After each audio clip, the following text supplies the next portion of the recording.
Bismillahirrahmanirrahim. Assalamualaikum warahmatullahi wabarakatuh. Innal hamdalillah nahmaduhu wa nasta'inuhu wa nastaghfiruh wa na'udzu billahi min shururi anfusina wa sayyiati a'malina.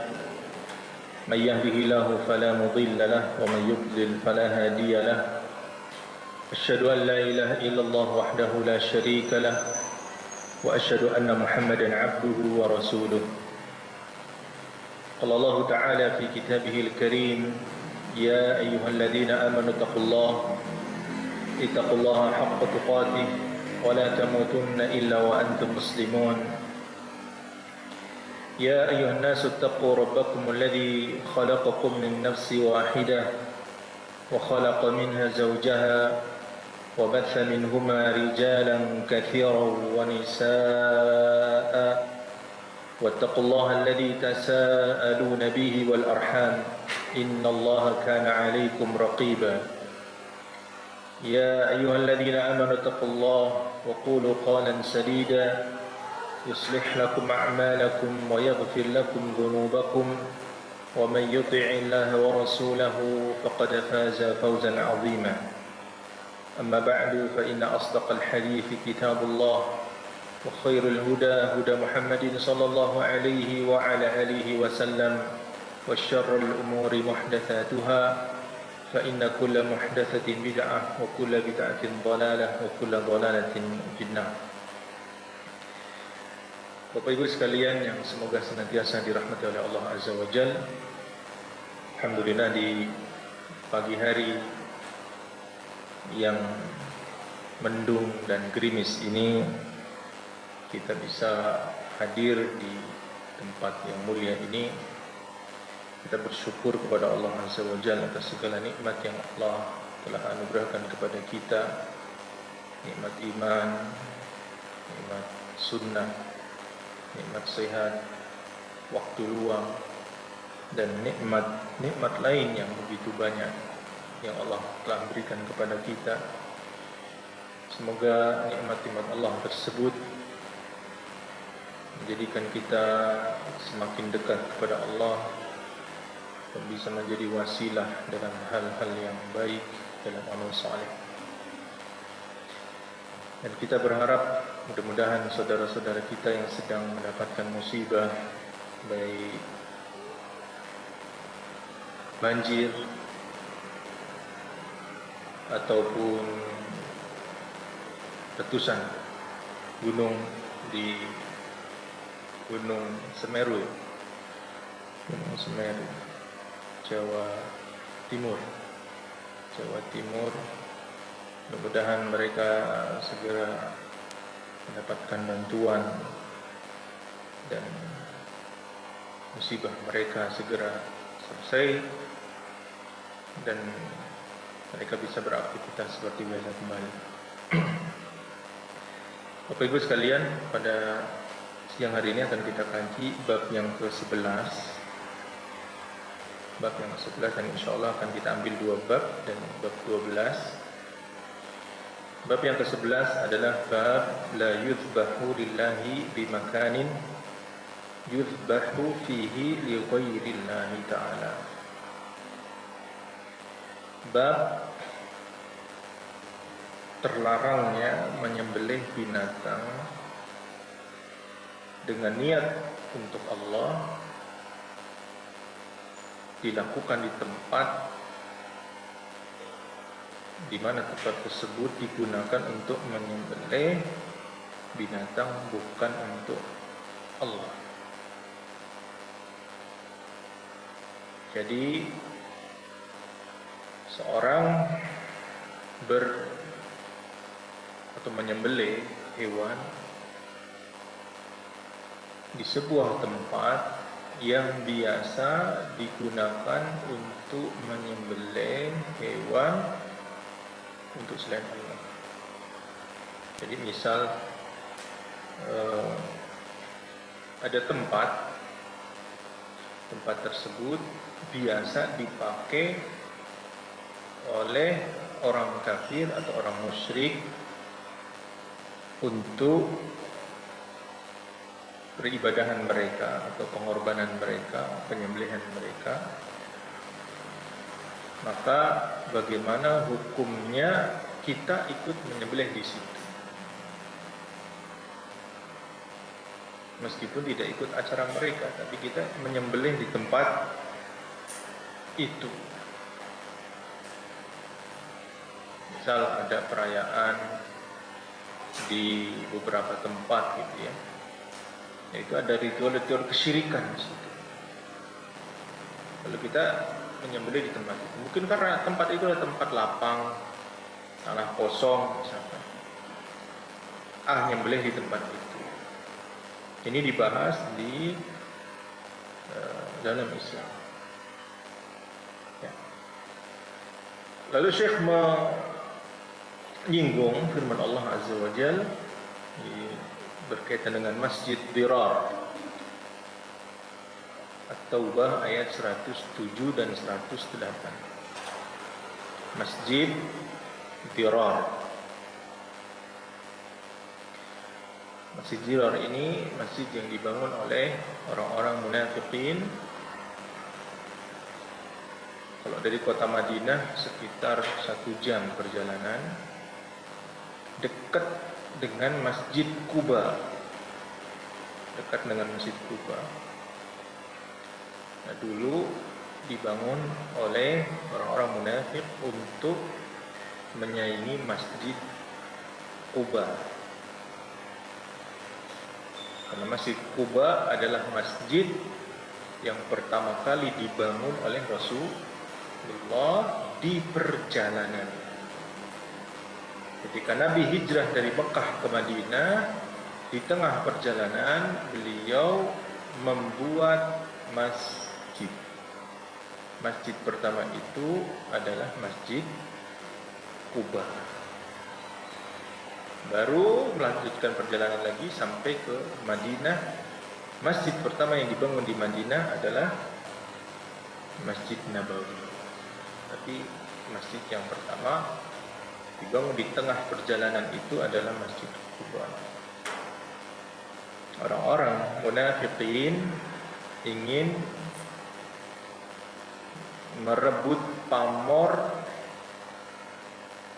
dan perhatian kaum muslimin agar mereka tidak pergi ke Masjid Quba, tapi ke masjid yang mereka bangun.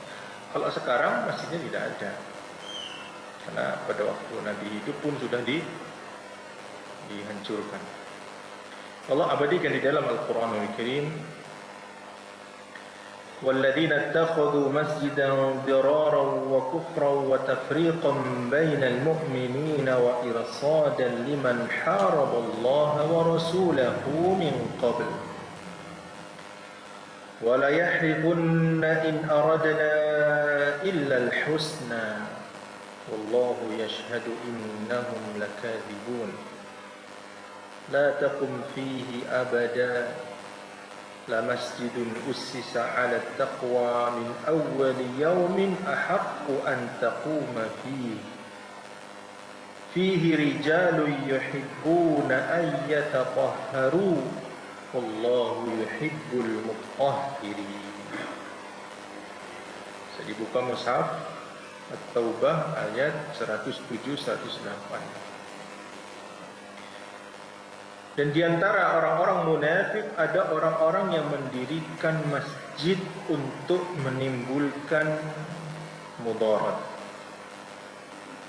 kepada orang-orang beriman, untuk kekafiran dan untuk memecah belah orang-orang beriman mukmin. Untuk apa? Memecah belah, ingat kata-kata itu. Serta menunggu kedatangan orang-orang yang telah memerangi Allah dan Rasul-Nya sejak dahulu.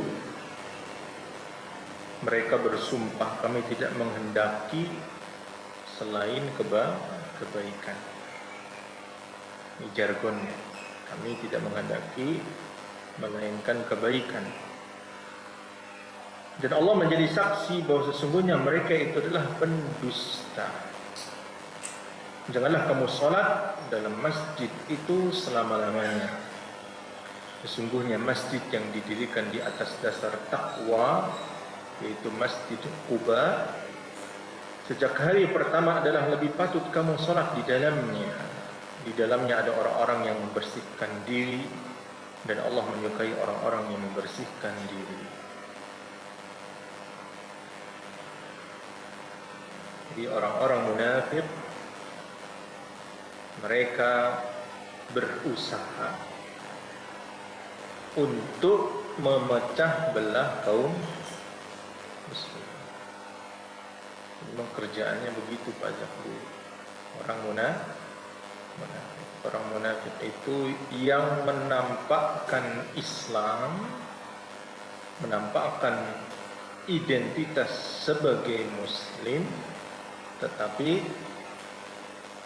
menyimpan kekufuran di dalam batinnya, di dalam hatinya.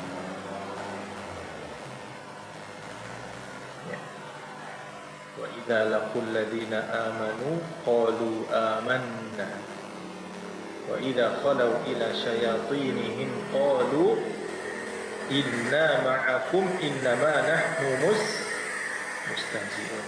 Allah sebutkan di dalam surah Al-Baqarah yang awal-awal itu, mereka apabila bertemu dengan orang-orang beriman, mereka katakan kami beriman. Tapi kalau kembali kepada syaitan-syaitan mereka, orang-orang kafir, mereka katakan kita bersama kalian. Innama nahnu mustahzi'un. Kami hanya mengolok-olok mereka, orang-orang beriman. Wallahu yastahzi'u bihim. Allah membalas olok-olokan mereka. Wa yamudduhum fi tughyanihim ya'mahun. Dan membiarkan mereka berada di atas kesesatan. Ini sejak dulu Pak, track recordnya orang-orang munafik berusaha untuk menaruh dua kakinya.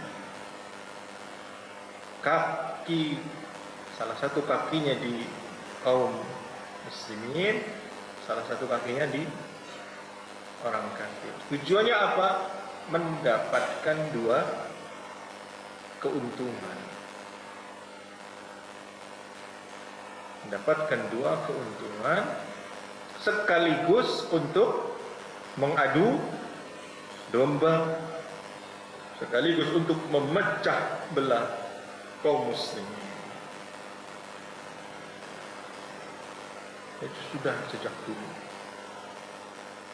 Mereka selalu menyangka bahwa mereka berbuat kebaikan dengan dalih-dalih yang seakan bagus, ya, dengan nama toleransi beragama, ya, dengan dalih NKRI harga mati.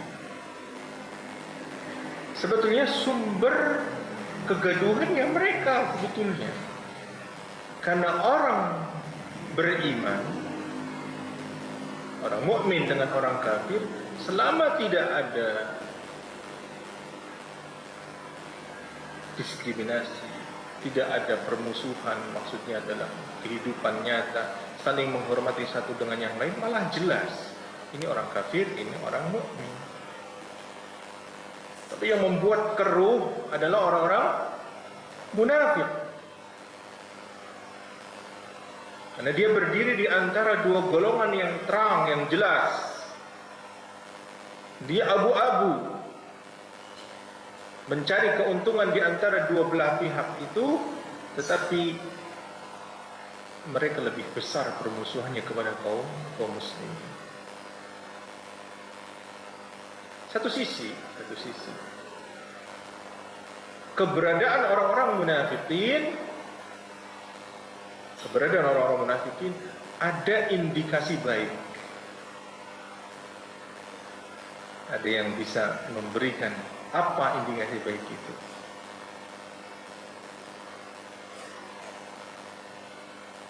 Kalau butuh minum ada di belakang. Indikasi baiknya apa? Keberadaan orang-orang munafikin, indikasi baiknya Keberadaan mereka adalah alarm. Kalau orang-orang beriman itu sedang kuat.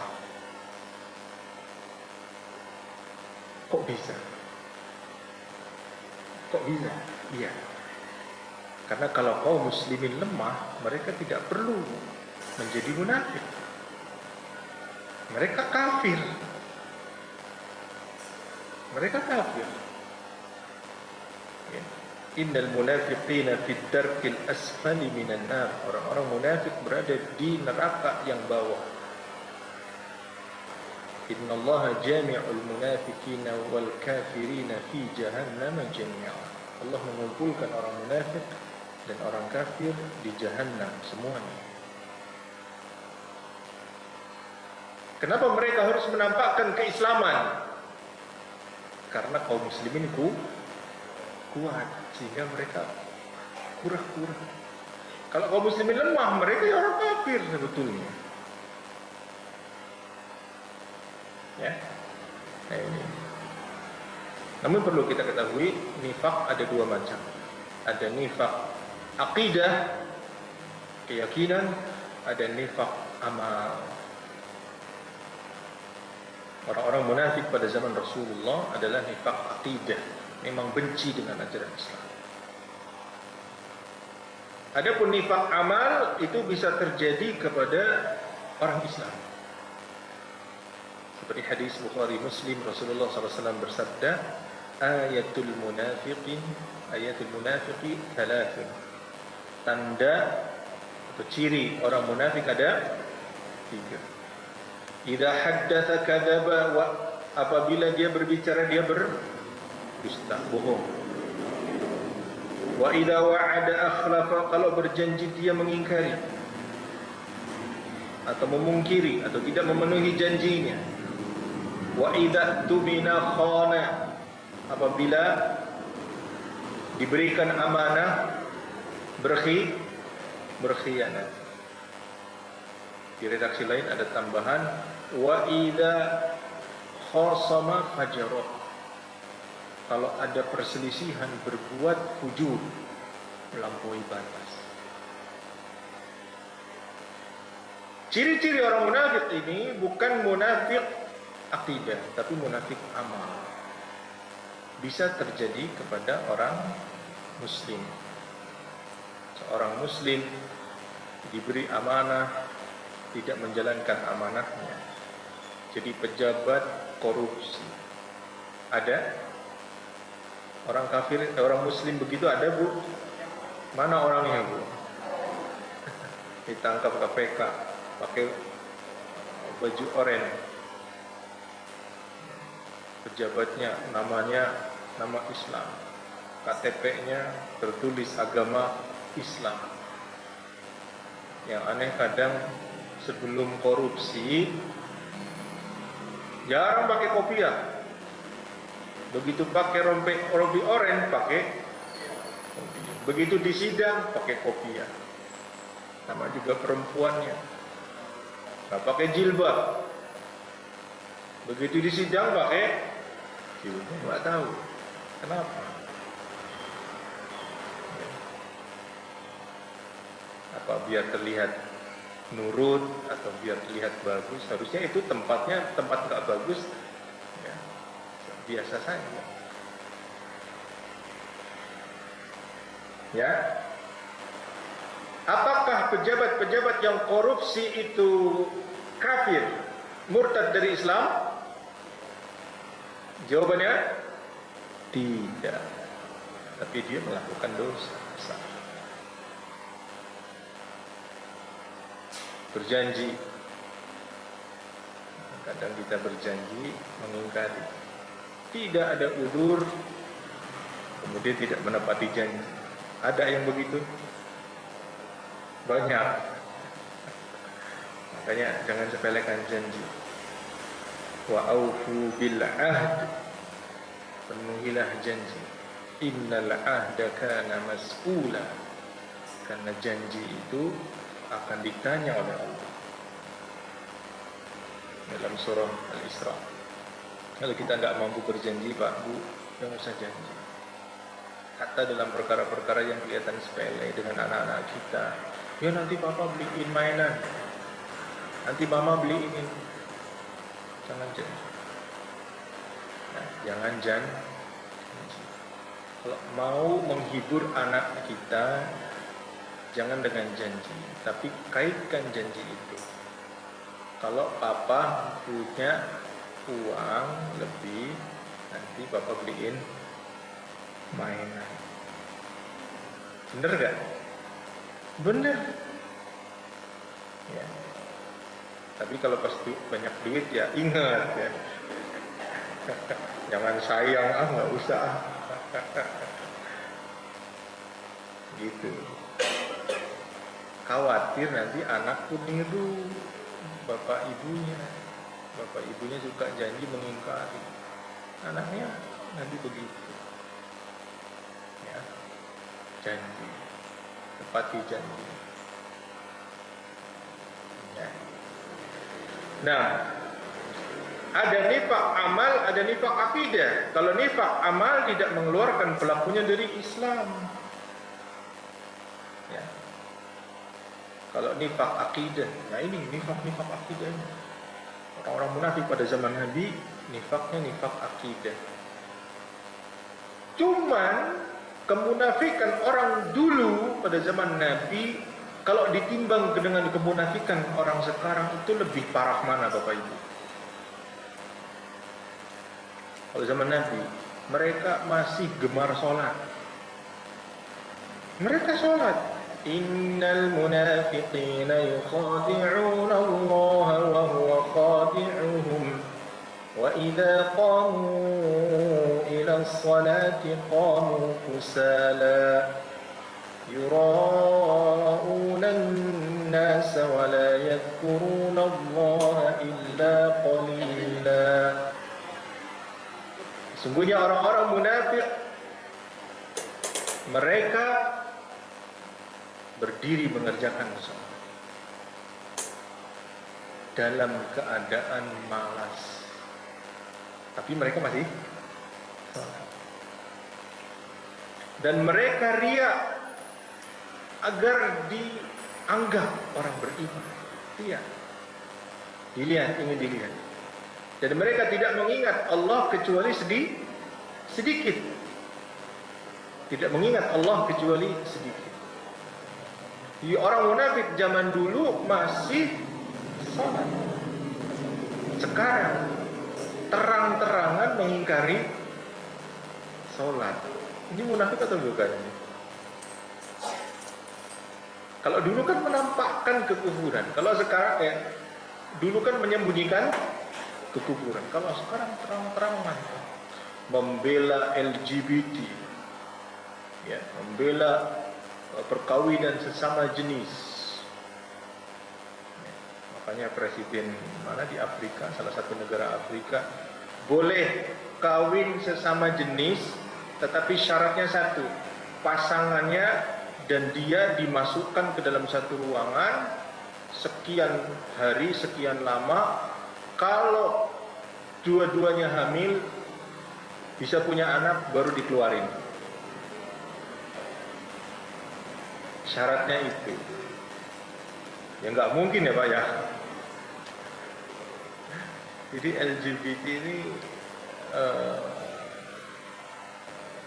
dia musuh semua agama, musuh kemanusiaan, musuh fitrah manusia untuk memiliki keturunan. Bagaimana mungkin laki dengan laki, perempuan dengan perempuan punya anak? Nggak bisa. Ya, nggak bisa.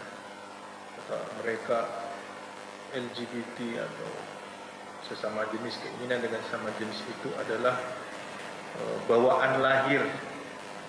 Bohong semua Pak. Tidak ada hal semacam itu bawaan lahir. Ya, nggak ada yang bawaan lahir. Kalau bawaan lahir, dia nggak ada di dunia ini. Keberadaan dia di dunia ini menunjukkan kalau bapak ibunya normal. Bagaimana mungkin dia berdalil bawaan lahir? Kalau bawaan lahir sudah suka dengan sesama jenis, bapak ibunya nggak mungkin punya dia, betul tidak? Keberadaan dirinya menunjukkan bahwa bapak ibunya normal, sehingga bisa memiliki keturunan. Kok bisa-bisanya mengatakan bawaan? Nah, itu syaitan. Harus diterapi, harus diobati. Ada dalam istilah fikih namanya mukhannats.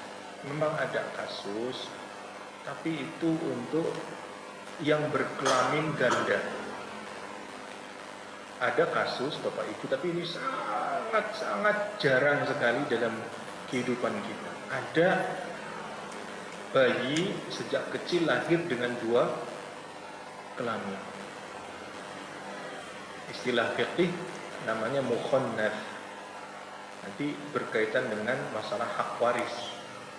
Kalau dia laki-laki dapatnya segini, kalau dia nanti perempuan, nanti kalau sudah besar dilihat kecenderungan dia. Kalau kecenderungannya kepada laki-laki, berarti dia perempuan. Kalau dia cenderungnya kepada perempuan, maka dia laki-laki. Dialah yang boleh operasi untuk memilih jenis kelamin. Tapi ini jarang sekali kasusnya.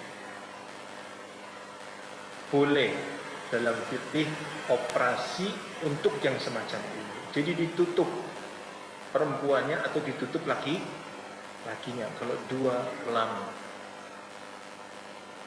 Tapi kalau lahir laki-laki, benar-benar laki-laki, nggak boleh operasi ke perempuan. Atau perempuan, betul-betul perempuan operasi ke laki.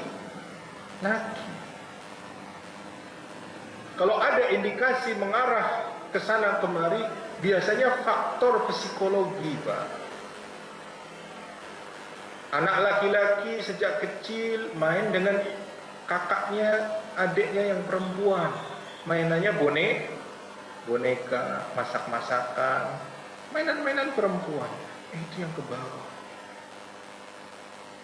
Pakaian kakaknya yang perempuan dipakaikan ke adiknya. Lucu-lucuan, lucu ya, kayak perempuan. Padahal laki jangan. Sama kalau anak perempuan jangan dikasih kopiah, bapak-bapaknya nih ya.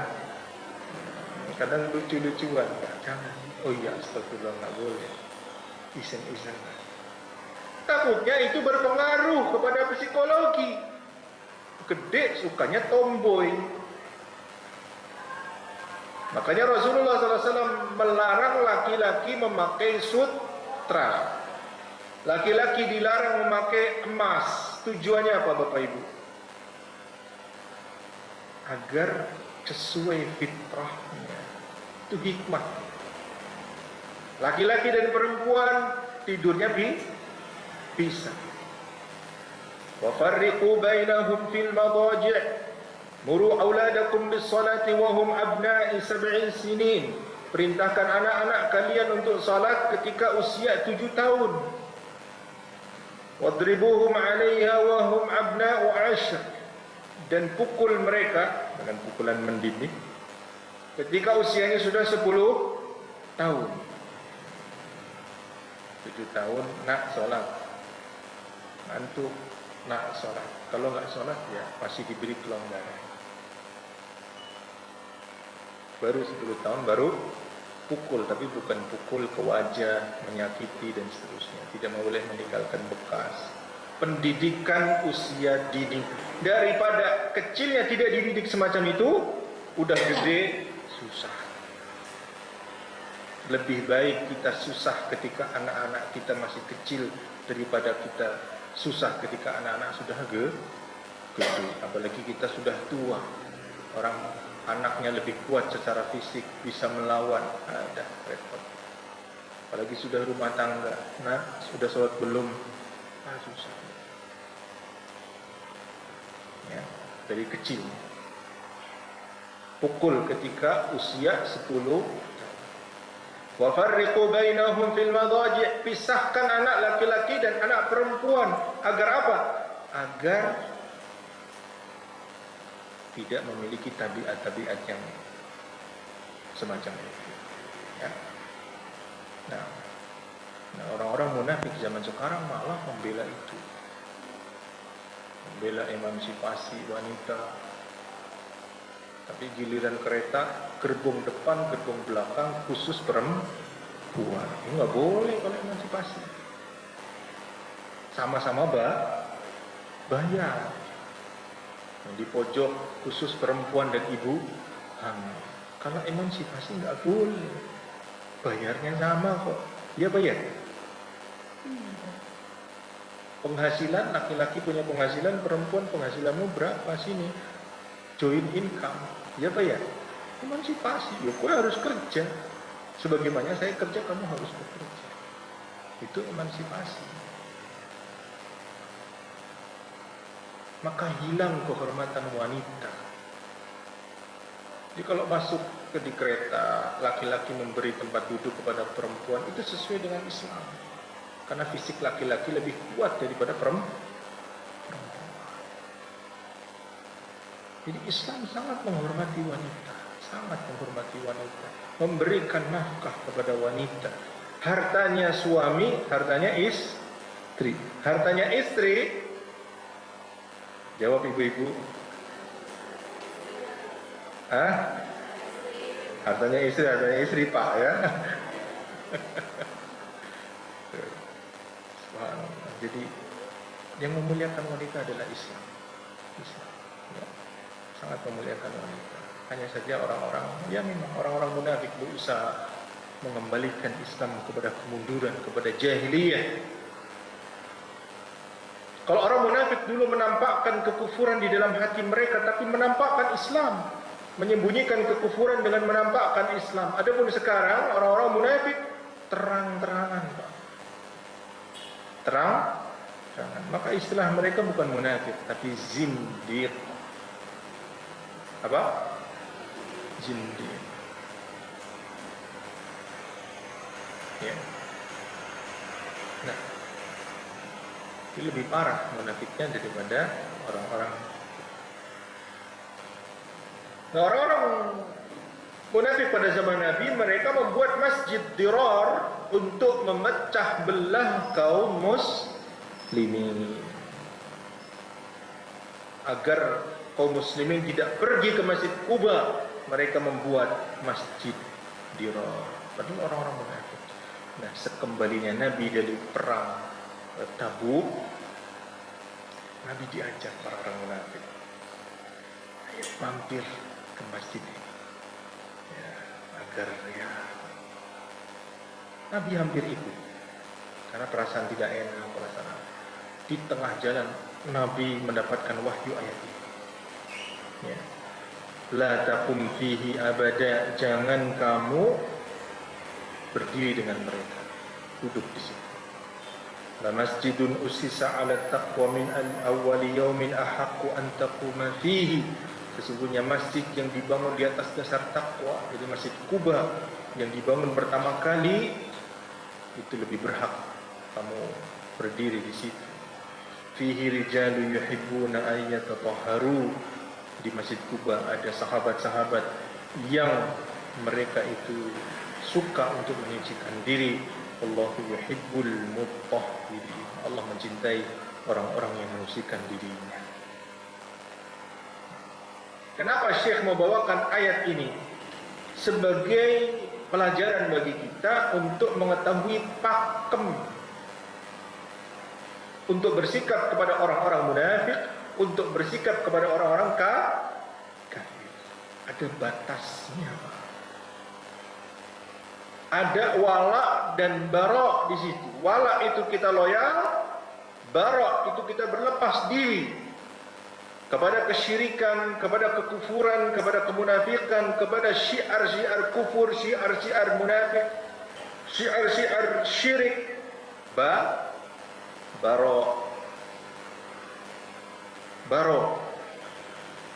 Syiar-syiar kufur, contohnya salib. patung, gambar Bunda Maria, meskipun ya kita juga nggak yakin itu gambarnya semacam itu, atau patung Yesus atau macam-macam lain, atau tempat-tempat kekufuran, termasuk candi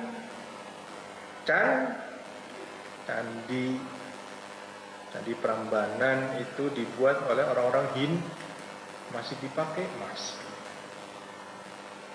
Masjid Borobudur oleh orang Buddha. Jadi kalau Buddha itu gede, kalau Hindu itu ke atas, karena mengenal sistem kasta itu. Di bawahnya ada relief itu. Jadi boleh nggak Bapak Ibu kita berlibur ke Candi Prambanan? Yang kenceng dong. Boleh nggak kita berlibur ke Candi Borobudur? Yang kenceng. Katakan tidak. Nggak boleh. Tapi indah Ustaz. Ya tetaplah ya. Kecuali candi itu sudah dialihfungsikan. Alihfungsikan bagaimana? Satu, tidak dipakai untuk ibadah mereka. Ritual-ritual keagamaan mereka sudah hilang dari situ. Yang kedua, syiar kekufurannya sudah tidak ada. Seperti apa? Patung-patung itu sudah nggak ada. Kalau sudah semacam itu, monggo. Karena itu adalah tumpukan batu. Tapi kalau belum, jangan. Ya. Kita harus tahu pakem kita. Gereja. Boleh nggak kita masuk ke dalam gereja?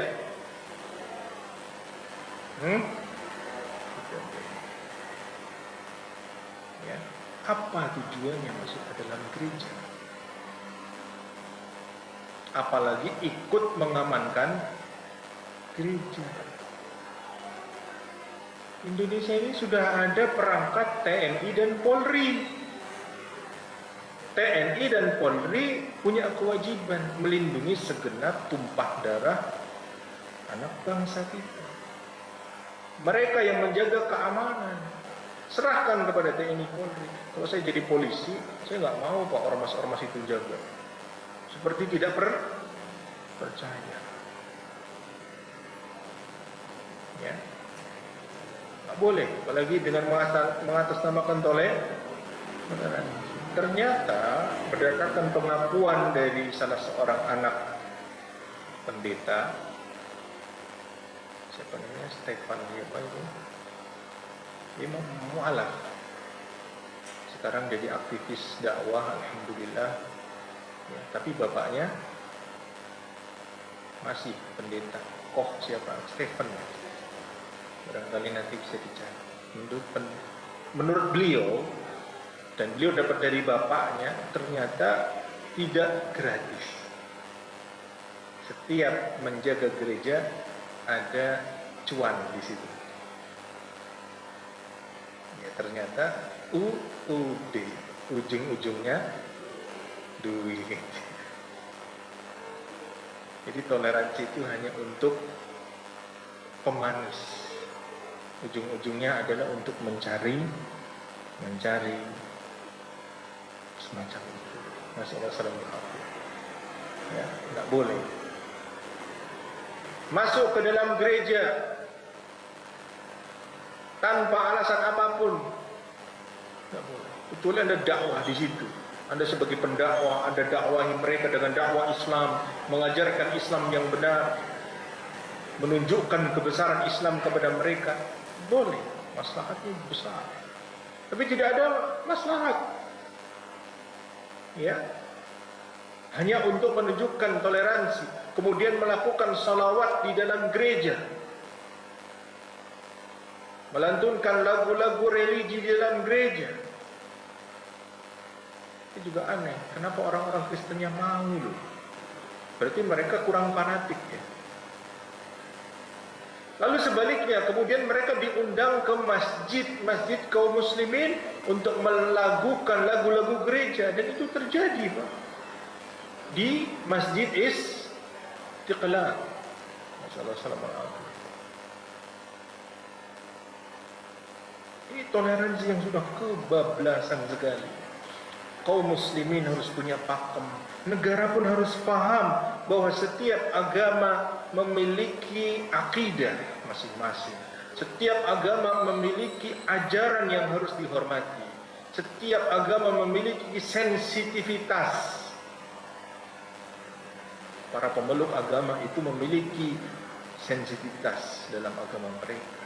Justru dengan mencampur adukan itu, berarti kita tidak menghormati agama-agama yang ada. Maka semestinya kaum muslimin dan negara paham betul, pakem lakum dinukum waliyadin, bagimu agamamu, bagiku agamaku. Udah itu saja. Ya. Nah, ayat ini dibawakan oleh Syekh menjelaskan bahwasannya Masjid Dirar dibangun untuk memecah belah kaum muslim. Lalu kemudian Masjid Dirar ini dihancurkan oleh Rasulullah sallallahu alaihi wasallam. Itu menunjukkan bahwa tempat hatta itu masjid, kalau itu memberi mudarat kepada kaum muslimin, boleh dihancurkan. Jadi dilihat kepada intriknya, bukan kepada bangunannya. Bisa saja orang protes, masjid kok dibongkar. Tetap karena tujuan mereka jelas dan Rasulullah memberikan keputusan hancur. Maka kemudian Masjid Dirar ini diratakan, ya. Nah,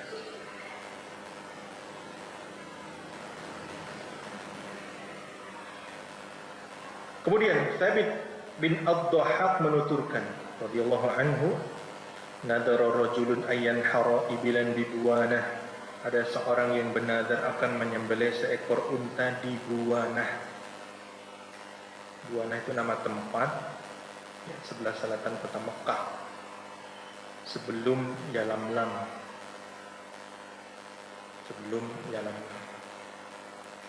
Ada seorang yang ingin bernadar, ada orang-orang yang bernadar untuk menyembelih unta di Buwanah. Fasa'ala Nabi sallallahu alaihi wasallam. Fasa'ala Nabi, lalu dia bertanya kepada Nabi, faqala, lalu Nabi bertanya balik kepada laki-laki itu, hal fiha wathanun min awthanil jahiliyyati yu'bad? Apakah di dalam Buwanah itu ada patung dari patung-patung jahiliyah yang disembah? Qalu, mereka mengatakan tidaklah. Qala, Nabi bertanya lagi, fahal fiha 'idun min a'yadihim? Apakah di tempat itu masih dilakukan perayaan-perayaan hari besar mereka? Qalu, mereka menjawab, la, tidak. Faqala Rasulullah, lalu Nabi mengatakan, bersabda, aufi binadrik, maka penuhilah nadarmu itu, fa innahu la wafa'a linadrin fi ma'siyatillah, karena tidak boleh ya memenuhi nazar dalam bermaksiat kepada Allah. Wala fi ma la yamliku ibnu Adam, dan apa yang tidak dimampui oleh anak Adam.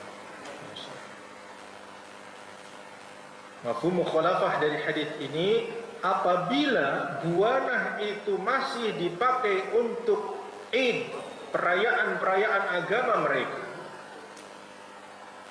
atau masih ada syiar mereka seperti berhala-berhala, maka tidak boleh. Karena tidak ada, maka Nabi membolehkan. Silahkan menyembelih di situ. Maka misal kalau kita ya, kemudian di situ ada pohon besar dan di situ biasa ditaruh sesaji, misalkan pohon besar biasa ditaruh sesaji di situ, biasa ada orang bertapa di situ misal. Lalu Anda ingin menyembelih hewan, nggak boleh nyembelih di situ.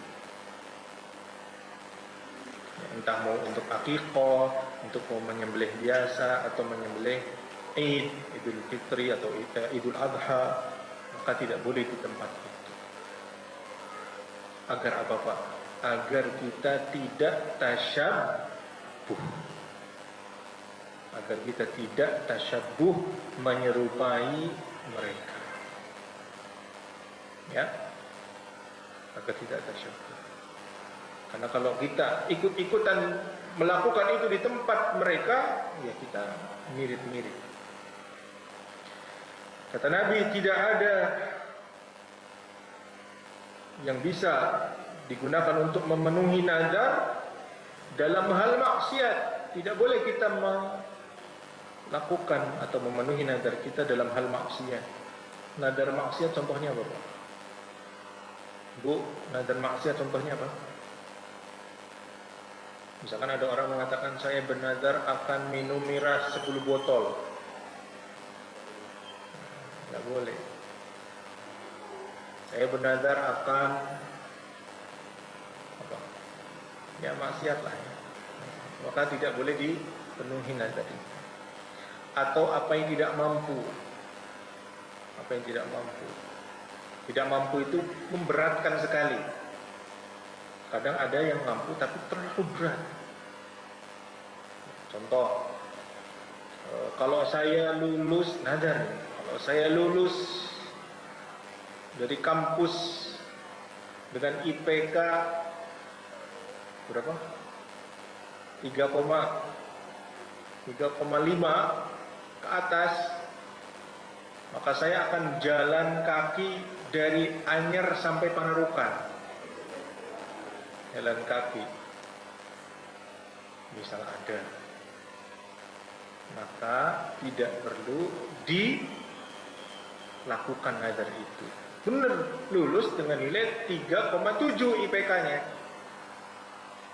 kumlot ya. Tidak boleh atau tidak perlu melakukan nazar itu. Jalan kaki dari Anyer Panarukan berapa kilometer itu? Capek dan terlalu memberatkan diri. Terus solusinya bagaimana? Solusinya cukup dengan melakukan kafarah. Lakukan kafarah. Kalau tidak memenuhi nadar, maka melakukan atau menebusnya dengan kafarah. Ya. Apa kafarahnya? Allah sebutkan dalam surah Al-Maidah ayat 89. Catat Al-Maidah 89. Kafarah sumpah, karena nadar itu masuk sumpah. Allah berfirman, la yu'akhidukumullahu bil-laghwi fi aymanikum walakin yu'akhidukum bima aqadtumul ayman. Allah tidak menghukum kalian dengan senda gurau dalam sumpah, tetapi Allah menghukum kalian ketika betul-betul punya keinginan lalu tidak dipenuhi. Maksudnya lagu itu baru sekedar niat. Jadi kalau Anda nadar belum sampai diucapkan, itu belum termasuk nadar. Catat itu. Nadar itu diucapkan. Kalau belum diucapkan itu belum masuk nadar. Dengan, ya, kata Imam Nawawi, dengan ijma kaum muslim, dengan kesepakatan para ulama. Jadi kalau ibu baru punya keinginan, pokoknya saya kalau usia 50 atau 60 saya pengen memberikan 50 orang miskin, dalam hati saja, maka belum termasuk nadar. Tapi kalau sudah diucapkan, maka itulah nadar. Kalau tidak memenuhi nazar, fakaffaratuhu it'amu asyarati masakinah. Kafarahnya adalah dengan memberi makan 10 orang miskin. Cukup satu kali aja, Pak. Cukup satu kali. Beli di warteg 10 bungkus, kasihkan ke orang miskin. Opsi pertama, dari makanan min awsati ma tut'imuna ahlikum, dari makanan yang pertengahan. Jangan mewah sekali. Jangan juga, biasanya Anda makan sekali makan itu anggaplah 30.000. Ini beli cuma 5.000 mie ya. Indomie dimasak dibagikan. Nah, ini berarti kurang. Atau Anda biasa sekali makan 30.000, 50.000, ya enggak. Ya pertengahan seperti yang Anda makan. 10 orang. Au kiswatuhum, atau pakaian bagi mereka. Pakaian yang layak. Sebagian ulama berpendapat satu setel. Karena orang kalau dibeli atasan saja, bawahannya enggak, kan tidak disebut memakai pakaian, harus menutup bawahan dan atasan. Opsi kedua, silakan dipilih. Au tahriru raqabah, atau memerdekakan budak. Kalau ada budak sekarang nggak bisa. Ya. Pembantu itu bukan budak, Pak ya. Pembantu bukan budak. Budak itu dulu dibeli, dijual, dibeli. Dibeli. Jadi penjualan manusia, budak. Biasanya sebab ada budak itu ketika terjadi perang. Maka musuh yang kalah itu dijual oleh mereka yang menang. Makanya Islam memberikan penyemangat untuk memerdekakan budak. Silahkan dipilih, Pak. Membeli makan, memberikan makan 10 orang miskin, atau memberi pakaian mereka, atau memerdekakan budak. Faman lam yajid fasiyamu thalathati ayyam. Kalau nggak bisa salah satunya, baru puasa 3 hari. Dzalika kaffaratu aymanikum idza halaftum. Demikian adalah kafarah sumpah kalian apabila kalian bersumpah. Dan sumpah itu dengan diucapkan, bukan hanya di hati. Wahfadhu aymanakum, maka jagalah sumpah kalian. Kadzalika yubayyinullahu lakum ayatihi la'allakum tashkurun. Demikian Allah menerangkan ayat-ayatnya agar kalian bersyukur. Ya. Jadi kalau melakukan nadar tidak mampu, nggak usah dilakukan. Cukup dengan salah satu opsi dari 3. Kalau tidak mampu maka berpuasa 3 hari. Apakah harus berturut-turut? Tidak, karena tidak ada tambahan mutatabi'at berturut-turut. Pokoknya 3 hari saja. Nah, kita lanjutkan bab 12. Karena masih berhubungan dengan nadar, ya. Saya gabung bab 11 dan bab 12. Termasuk syirik bernadar bukan karena Allah.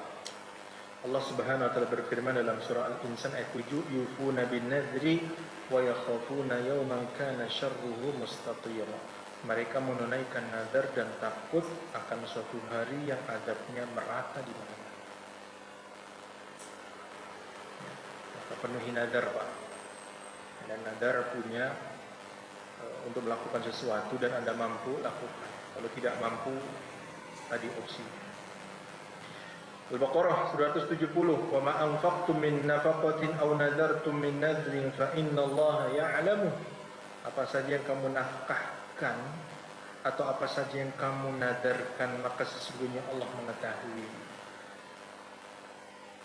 Anda keluarkan harta Anda untuk apa? Allah tahu.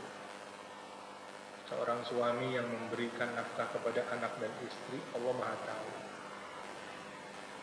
Jadi sedekah Yang terbaik bagi laki-laki adalah untuk keluarga. Dan itu tidak sia-sia bapak-bapak. Enggak hilang. Duit saya habis buat keluarga, enggak habis. Dapat pahala. Karena itu, kalau Anda tidak menafkahi anak dan istri berdosa. Kalau Anda menafkahi berpahala. Ya, maka rajin-rajinlah memberi nafkah kepada anak dan istri. Rajin-rajinlah berikan nafkah kepada anak dan istri. Setuju ibu-ibu? Setuju.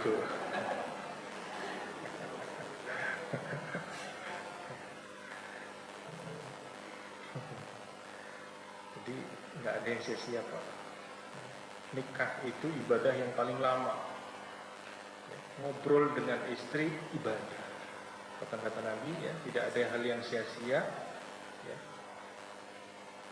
Semua hal itu bisa sia-sia kecuali ngobrol dengan istri, menaiki kuda, menunggang kuda. Itu tidak sia-sia. Jadi kalau bapak ibu istri cerita dengerin aja, itu nggak sia-sia. Gitu Pak. Ya. Emang apa tadi? Nggak tahu.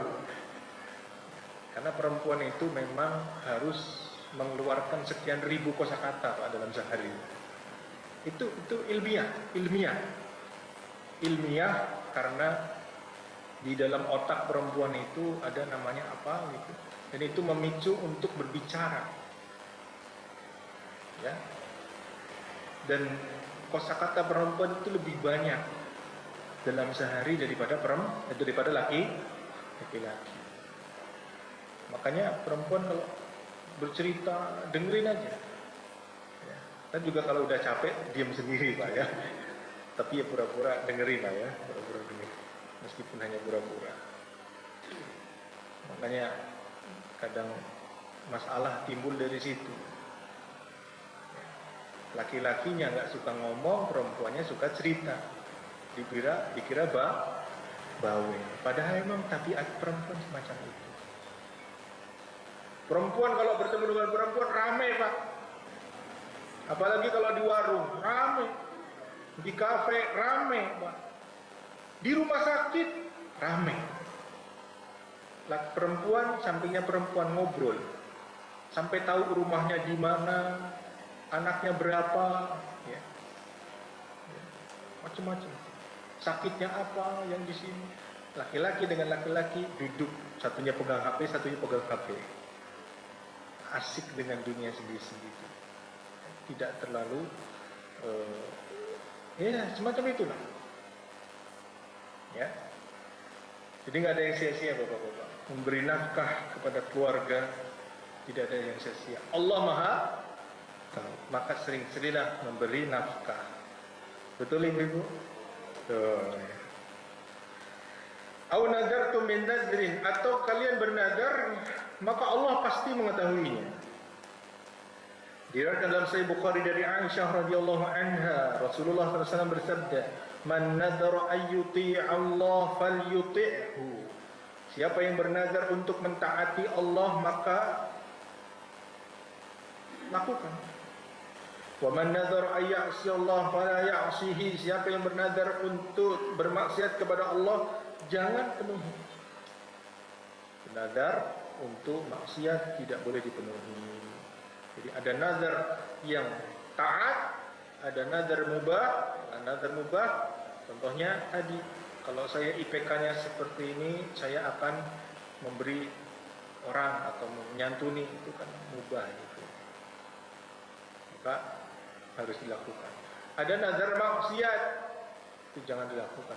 Ada nazar yang tidak dimampui. Nazar yang tidak dimampui. Ya Allah, demi Allah kalau saya bisa lulus kuliah, saya akan sedekah 1 miliar. Padahal nggak mampu, duitnya belum pernah lihat ya. Maka langsung saja kafarah. Ya. Para ulama memperbincangkan hukum asal nazar. Karena ada beberapa hadis yang mengisyaratkan Nabi tidak suka orang yang bernazar. Di antaranya hadis yang maknanya adalah tidaklah nazar kecuali dari orang yang bakhil. Tidaklah nazar kecuali dari yang bakhil. Karena kalau ingin melakukan kebaikan, ngapain perlu nazar? Saya bernazar ingin bikin masjid.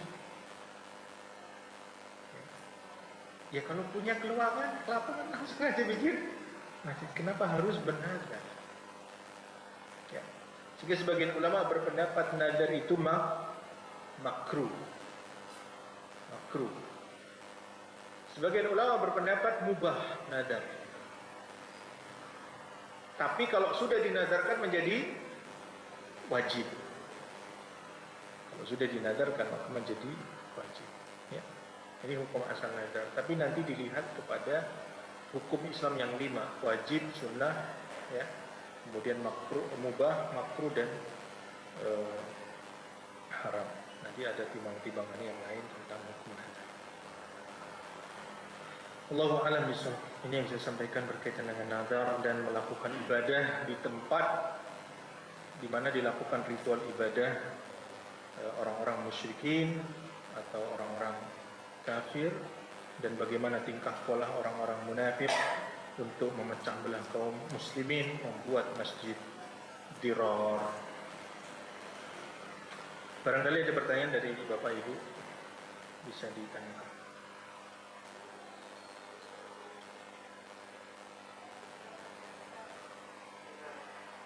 Siapa dulu? Ya, saya sambil salam.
Waalaikumsalam. Saya tahu ada pembuatan terowongan ya menuju ke katedral, gereja katedral yang di depan Istiqlal itu. Yang pertama, perbuatan itu adalah perbuatan yang haram. Perbuatan yang haram. Kenapa? Tujuannya apa? Membuat semacam itu untuk menjalin silaturahim agar jemaah masjid mengunjungi katedral, begitu? Jemaah katedral mengunjungi masjid tidak perlu. Toh gereja katedral di depan Masjid Istiqlal itu aman-aman saja. Tidak pernah diusik kaum muslimin. Jemaah Istiqlal kok ribuan, bahkan ratusan ribu. Kalau satu orang bawa satu batu aja bisa merusak itu. Umat Islam di Indonesia itu sudah sangat toleran sekali. Sangat-sangat toleran sekali. Bahkan secara kemanusiaan, orang Nasoro, Hindu, Buddha, Konghucu di negeri kita itu berdampingan. Secara kemanusiaan ya, tidak ada masalah sama sekali. Tidak ada masalah sama sekali. Selama masing-masing memegang pakemnya sendiri-sendiri, itu tidak ada masalah.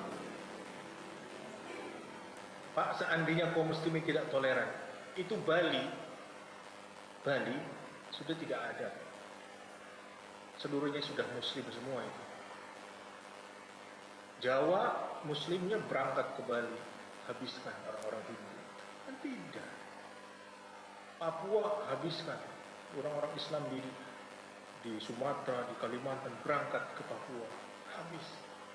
Tidak kan? Jadi pemeluk-pemeluk agama di negeri kita pun harus paham, ada pihak-pihak yang berusaha untuk mencari keuntungan di situ, berusaha untuk mendapatkan keuntungan materi, keuntungan eksis dalam politik dan seterusnya. Tapi cara itu kotor. Cara itu kotor. Ya, maka kita para pemeluk agama harus sadar. Jadi pihak gereja, pihak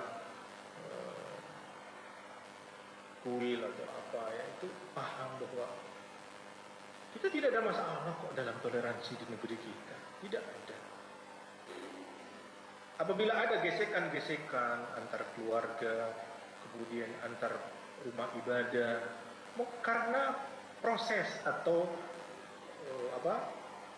perizinan dan sebagainya. Tapi kita ini adalah manusia yang sudah biasa berbeda. Ya, maka tidak perlu membuat terowongan menuju katedral atau katedral menuju ke Masjid Istiqlal. Ini perbuatan yang haram. Ya, bahkan berpotensi untuk menuju kekufuran. Ya. Siapa yang akan menanggung dosa orang-orang Islam yang lemah imannya, kemudian mereka masuk ke dalam gereja, kemudian ya nasallallahu kemudian mendapatkan ya, syubhat atau apa, kemudian dia tertarik dengan agama itu dan murtad dari, siapa yang menanggung itu? Ya. Maka berdosa orang-orang yang mengizinkan melakukan semacam itu. Jika ada kunjungan dalam bentuk saling menjaga karena saling bertetangga depan, maka tinggal saling berkunjung dalam hal kemanusiaan. Tidak perlu kemudian membawa-bawa jemaah dan seterusnya. Ya. Ini memang PR bagi para pejabat, para pemangku negara ini, agar mereka paham pakam-pakam dalam beragama. Betul, ada orang-orang yang ekstrim, tetapi ekstremisme itu tidak bisa menjadi dalih untuk kemudian menjadi sisi yang lain untuk membolehkan segala macam hal atas nama toleransi. Ya, nah, Allahu a'lam bishawab. Jadi berdosa yang mengizinkan semacam itu dan membuatnya. Silakan Pak Adik bertanya. Salat di mana? Salat di Istiqlal tetap sah. Ya, salat di Istiqlal tetap sah. Para fuqaha yang mereka membahas bagaimana salat di dalam gereja, apakah sah atau tidak, itu gereja yang tidak dipakai. Gereja yang tidak dipakai, gereja yang terbengkalai, tidak ada aktivitas di situ, kemudian sholat di situ sah atau tidak, ya? Karena semua tempat di muka bumi ini adalah masjid, kecuali yang dikecualikan oleh Nabi, kuburan, ya, kemudian toilet, maka tidak sah. Maka sholat di gereja pada asalnya sah. Tapi aneh, masjid terbuka luar, kemudian sholat di jalan masih bisa, lapangan parkir masih bisa digunakan untuk sholat. Ini kenapa ada orang-orang yang sengaja sholat di dalam gereja atas nama toleransi? Kan aneh. Apa yang ingin mereka tunjukkan? Masjid masih banyak yang kosong, akan kosong sekali ya Pak ya. Rumah bisa digunakan untuk sholat, lapangan parkir bisa digunakan untuk sholat, bahkan jalan selama tidak mengganggu, silakan untuk sholat, sah. Kenapa harus di dalam gereja? Jadi masalahnya bukan sah dan tidaknya, ini masalah fikih, tetapi masalah akidah ini penting sekali. Masalah akidah ini penting sekali, karena kita tidak boleh masuk ke tempat ibadah orang-orang kafir, karena itu adalah syiar besarnya mereka. Tempat dilakukan kekufuran setiap waktu, tempat yang dimurkai oleh Allah Subhanahu wa taala. Ya, makanya tidak boleh melakukan ibadah-ibadah di tempat itu. Nabi saja, Nabi ketika melewati Mughommas. Mughommas tahu Bu? Dulu waktu kisah Ashabul Fil yang dihujani batu itu. Alam tara kaifa fa'ala rabbuka bi ashabil fil. Itu di sebuah tempat di dekat Mekah, di dekat Ka'bah, Mughommas namanya. Sekitar berapa kilo ya? 2 kilo aja. Sudah dekat dengan Ka'bah. Nabi kalau lewat di situ itu cepet-cepet. Karena tempat itulah tempat diadabnya pasukan bergajah. Itu sunnah. Kalau kita ada tempat yang dulu diadab di situ, kita jangan lama-lama di situ. Ya. Bagaimana tempat kekufuran, tempat pemujaan kepada selain Allah, maka nggak boleh. Nggak boleh. Ya. Allahu a'lam. Silakan Pak Adik. Waalaikumsalam warahmatullahi wabarakatuh.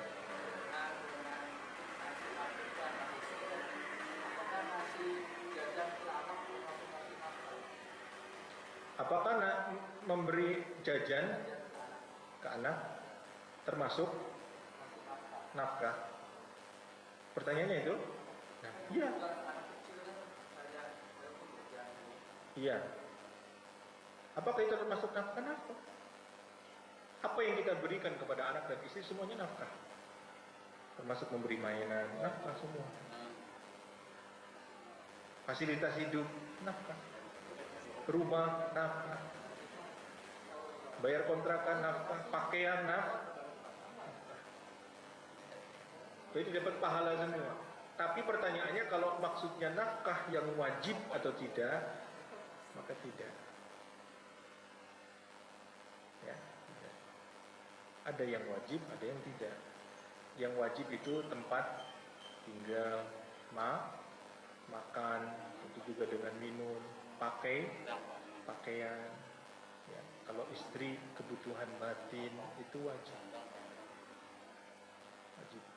Maksimal 4 bulan suami tidak berhubungan dengan istrinya berdasarkan hukum ila. Ila itu apa?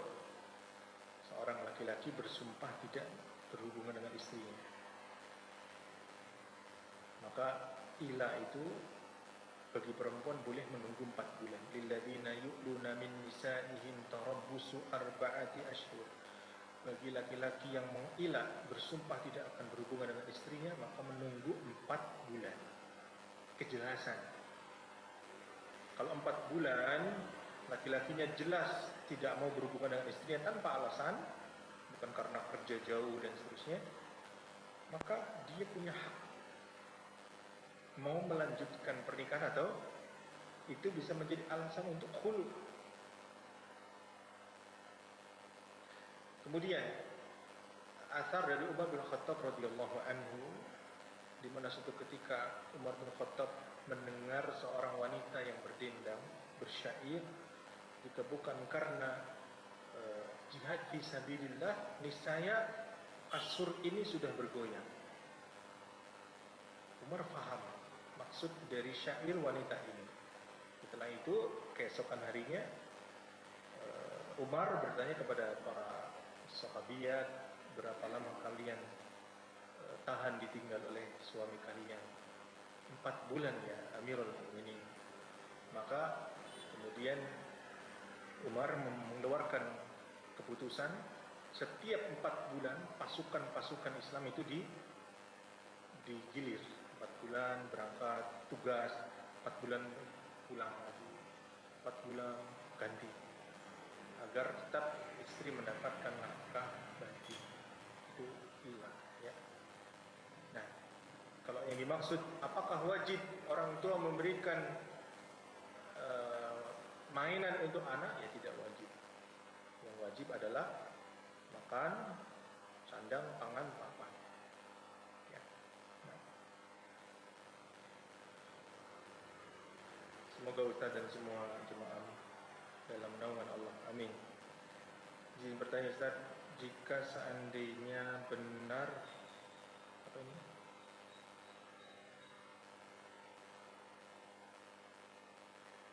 Sekitar Gunung Semeru melakukan kesyirikan dan cara menanam kepala kerbau dengan dalih sedekah bumi yang lainnya, apakah jika terjadi bencana alam seperti ini kita sebagai sesama muslim tetap punya kewajiban membantu dengan cara penggalangan dana dan seterusnya?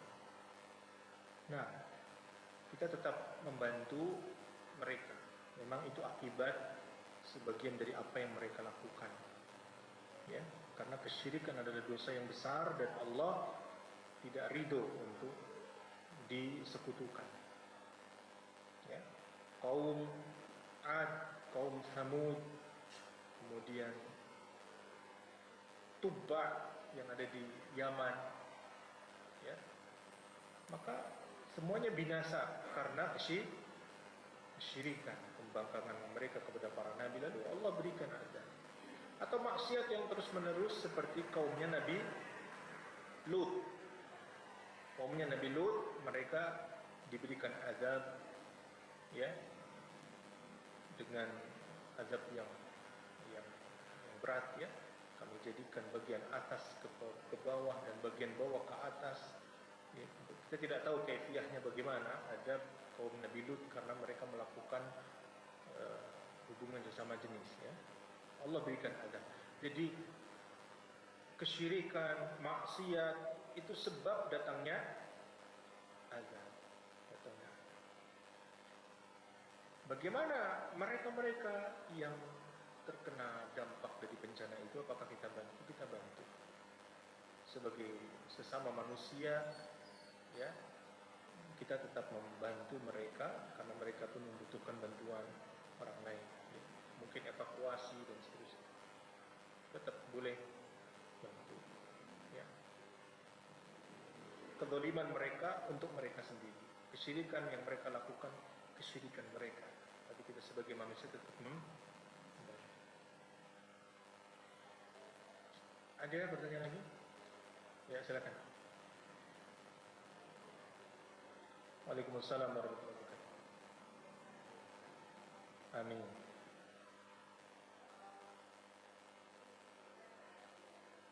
Ya.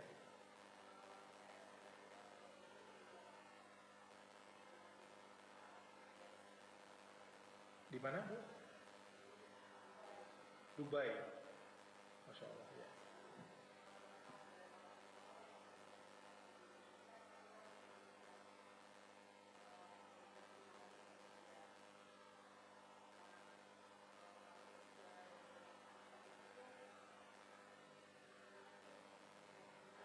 Sembilan bulan.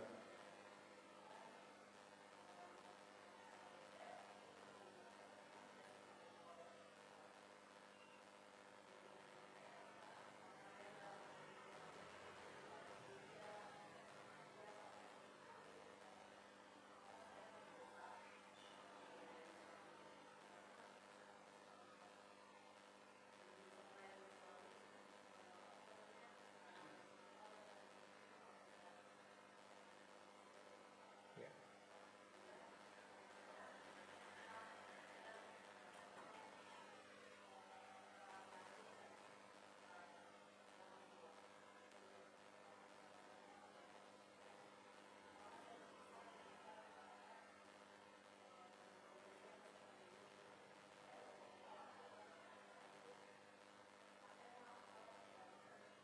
Ya.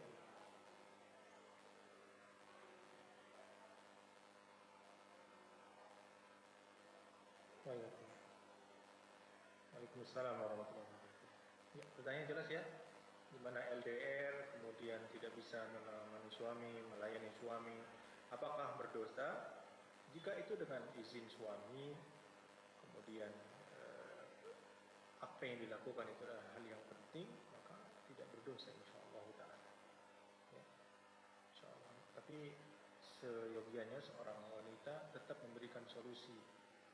Ya, bagaimana laki-laki suami mendapatkan apa yang biasa dia dapatkan, terutama makan, bagaimana, karena laki-laki ada laki-laki yang tidak bisa mencari makan dalam setiap waktu. Dia ada laki-laki yang biasanya itu diurusi oleh istrinya, ada. Tapi ada juga laki-laki yang apa-apa sendiri cari makan, tidak perlu dilayani pun dia bisa. Ya. Maka jika dengan keridhaan suami ibu pulang ke sini dan apa yang dilakukan adalah hal yang penting, maka tidak berdosa insyaallah taala, karena LDR sama dengan suami bekerja di negeri yang jauh, di tempat yang jauh, juga istri ditinggal dan memang tidak bisa kecuali memang harus semacam itu, maka suami tidak berdosa. Ya, makanya paling enak itu suami istri itu dekat. Ya, suami istri kalau bisa dekat. Ya. Jadi di tempat kerja pun tidak fitnah, jauh dari istri juga tidak menimbulkan fitnah. Kemudian ketentraman batin itu akan berbeda. Ya, berbeda. Kalau LDR, ya, yang namanya rindu itu tidak bisa tertahan. Ya, yang namanya orang suami istri biasa bareng dan seterusnya, tetap berbeda, tetap berbeda. Maka nikmat kalau suami istri itu dekat. Ya, disyukuri, ya. Ya, itu adalah nikmat dari Allah Subhanahu wa taala, karena ada waktunya suami istri jauh sehingga tidak bisa bersama dan seterusnya. Maka kalau bisa tidak LDR, tidak bisa, kalau bisa tidak LDR. Tapi kalau mau mengharuskan bagaimana lagi? Ya. Nah, tentu ibu nanti setelah pulang berusaha untuk lebih baik lagi kepada suami karena telah meninggalkan dia. Sama dengan suami ketika LDR dengan istrinya ditinggal, dia pulang seperti apa ya, membayar